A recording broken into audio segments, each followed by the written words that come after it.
Bienvenue dans cette série de podcasts consacrée à la santé du dirigeant, produite pour Massif Pro, la communauté. Diriger une entreprise est une aventure passionnante, mais derrière les décisions, les responsabilités et les défis du quotidien, il y a aussi un être humain. Un dirigeant qui doit prendre soin de son énergie, de son équilibre, de sa santé physique et mentale pour pouvoir continuer à avancer durablement. Au fil de ces 7 épisodes, nous allons explorer ensemble des sujets essentiels tels que le stress, la solitude du dirigeant, la santé physique, la santé psychique, l'équilibre entre vie professionnelle et vie personnelle, la prévention du burn-out ou encore la capacité à avancer malgré la peur. Je suis Astrid de Ballon, entrepreneure, conférencière et créatrice du fitness neuro-émotionnel. Depuis plus de 10 ans, j'accompagne des dirigeants, entrepreneurs et porteurs de projets à développer leur performance tout en préservant leur équilibre personnel. À travers cette série réalisée pour Massif Pro, la communauté, mon objectif est de vous transmettre des pistes de réflexion, des outils concrets et des clés de compréhension issues des neurosciences du comportement humain et de mon expérience de terrain auprès des entrepreneurs et des dirigeants.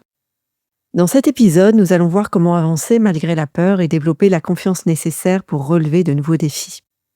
Ce que veulent vraiment les dirigeants et les entrepreneurs que je rencontre, ce n'est pas de ne plus avoir peur. Au fond, ils savent que la peur fait partie du jeu. Ce qu'ils veulent, c'est la liberté d'agir. Ne plus laisser la peur prendre leurs décisions à leur place. Avancer malgré l'incertitude. Faire confiance à leur propre jugement même quand rien n'est garanti. Et pour ça, il y a quelque chose d'essentiel à comprendre. Il n'y a pas qu'une seule peur, il y en a deux. La première, c'est la peur qui nous protège d'un danger imminent. Celle qui nous dit de ne pas traverser une route sans regarder. Celle qui est là pour notre survie. La deuxième, c'est la peur qui nous dit « Attention, tu vas faire quelque chose de nouveau ». Elle aussi est là pour nous protéger. Sauf que cette peur-là, c'est une bonne peur. Elle challenge. Elle nous permet de nous dépasser, de nous sublimer. Le problème, c'est qu'on ne fait pas la différence entre les deux. Et on croit qu'on va mourir et qu'on va être en danger parce qu'on s'apprête à faire quelque chose qu'on n'a jamais fait. Alors qu'au contraire, faire des choses qui nous font peur et qui nous challenge, c'est extrêmement bon pour nous. Les neurosciences l'expliquent très clairement. L'amygdale, la zone du cerveau qui génère la peur, ne distingue pas naturellement un danger réel d'une situation nouvelle. Elle déclenche la même alarme dans les deux cas. C'est pour ça que monter sur scène pour la première fois peut provoquer exactement la même réaction physiologique que fuir un prédateur. Le corps ne fait pas la différence. C'est à nous d'effectuer ce travail de discernement. Alors, comment on distingue les deux peurs?